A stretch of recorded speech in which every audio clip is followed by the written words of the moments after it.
कभी सोचा है कि कोई भी नई दवा हम तक पहुंचने से पहले कितने लंबे और मुश्किल सफर से गुजरती है? आज हम उसी सफर के एक बहुत जरूरी हिस्से को समझने वाले हैं। वो हिस्सा है प्री क्लिनिकल एनिमल रिसर्च।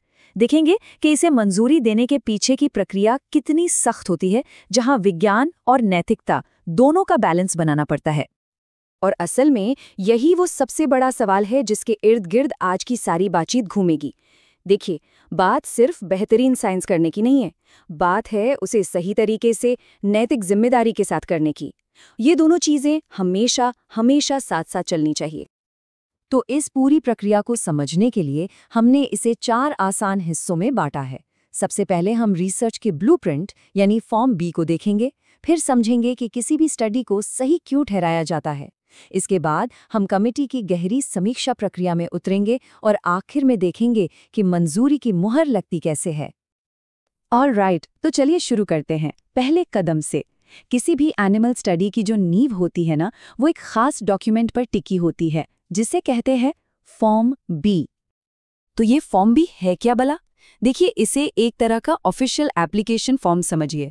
अगर किसी भी साइंटिस्ट को जानवरों पर कोई स्टडी करनी है तो उन्हें सबसे पहले यही फॉर्म भरकर परमिशन लेनी पड़ती है। यहीं से सारी कहानी शुरू होती है। इसको समझने का सबसे बढ़िया तरीका है, सोचिए जैसे किसी बिल्डिंग का ब्लूप्रिंट होता है ना। एक आर्किटेक्ट पहले से ही हर दीवार, हर खिड़की, हर तार की प्लानिंग कर लेता है। बिल्कुल वैसे एक साइंटिस्ट को स्टडी शुरू होने से बहुत पहले हर छोटी से छोटी बात की प्लानिंग करके इस फॉर्म में लिखनी होती है। तो ये ब्लूप्रिंट बनता कैसे है? ये सिर्फ कोई फॉर्म भरना नहीं है, बिल्कुल नहीं। यहाँ साइंटिस्ट को ये साबित करना पड़ता है कि उनकी रिसर्च वैज्ञानिक तौर पर जरूरी भी है और नैतिक तौर पर सही भी है। मतलब रिसर्चर को हर चीज का क्यों बताना पड़ता है। उन्हें ये बताना होगा कि जानवरों का इस्तेमाल करना ही क्यों जरूरी है और उन्होंने किसी खास प्रजाति को ही क्यों चुना। उन्हें जानवरों की संख्या को भी सही ठहराना होता है, न ज्यादा न कम। हर एक प्रोसीजर, हर नैतिक चिंता और टीम के हर सदस्य की क्वालिफिकेशन, सब कुछ डॉक्यूमेंट करना पड़ता है। और जब मैं कहता हूँ डिटेल, तो मेरा मतलब है हर छोटी से छोटी चीज। कौन सी दवा दी जाएगी, कितनी दी जाएगी और कब। इंजेक्शन कैसे लगेगा, अगर कोई सर्जरी होनी है तो उसके बाद जानवरों की देखभाल कैसे होगी। यहाँ अंदाजे की कोई गुंजाइश नहीं है। सब कुछ पहले से तय और लिखा हुआ होना चाहिए। और देखिए, इन सब में जो चीज़ सबसे ऊपर रखी जाती है वो है एनिमल वेलफेयर। प्रोटोकॉल में साफ साफ बताना होता है कि जानवरों के दर्द को कम करने के लिए क्या किया जाएगा। ये पक्का करना कि उन्हें कोई फालतू की तकलीफ ना हो, इस पूरी प्रोसेस का सबसे जरूरी हिस्सा है। इसमें कोई समझौता नहीं होता। तो एक बार ये ब्लूप्रिंट तैयार हो गया, फिर आती है इसकी असली परीक्षा। इस प्रोटोकॉल को इंस्टीट्यूशनल एनिमल एथिक्स कमेटी के सामने रखा जाता है। ये एक्सपर्ट्स की एक टीम होती है जो इसकी बहुत गहराई से जांच करती है। तो होता क्या है जब प्रोटोकॉल जमा हो जाता है? ये कोई वन वे प्रोसेस नहीं है कि बस जमा कर दिया और हो गया। नहीं, कमेटी इसका मूल्यांकन करती है, सवाल पूछती है और कई बार बदलाव भी सुझाती है।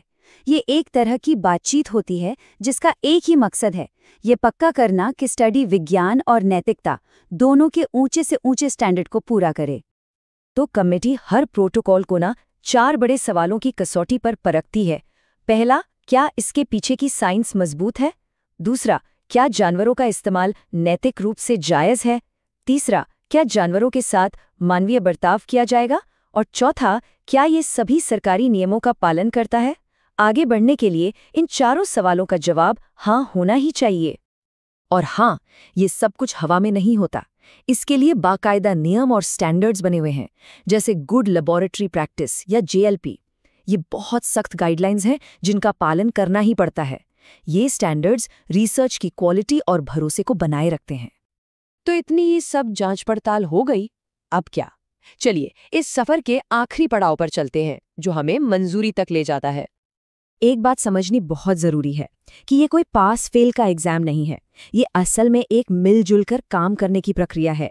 कमेटी का मकसद प्रोटोकॉल को रिजेक्ट करना नहीं, बल्कि उसे और बेहतर बनाना होता है, ताकि विज्ञान और नैतिकता दोनों के उच्चतम मानक पूरे हो सकें।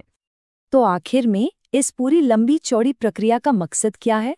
इसका सार बस एक ही है ये सुनिश्चित करना कि कोई भी एनिमल रिसर्च तब तक शुरू ना हो जब तक वो वैज्ञानिक और नैतिक रूप से हर कसौटी पर खरी न उतर जाए। ये साइंस को भी बचाता है और जानवरों को भी। तो चलिए आज की बात यहीं खत्म करते हैं, लेकिन एक सवाल के साथ कि जैसे जैसे साइंस तरक्की करेगा, ये नैतिक मानक, ये एथिकल स्टैंडर्ड्स कैसे बदलेंगे और विकसित होंगे? ये एक ऐसा सवाल है जो हम सभी के लिए बहुत महत्वपूर्ण है। इस चर्चा में शामिल होने के लिए बहुत बहुत धन्यवाद।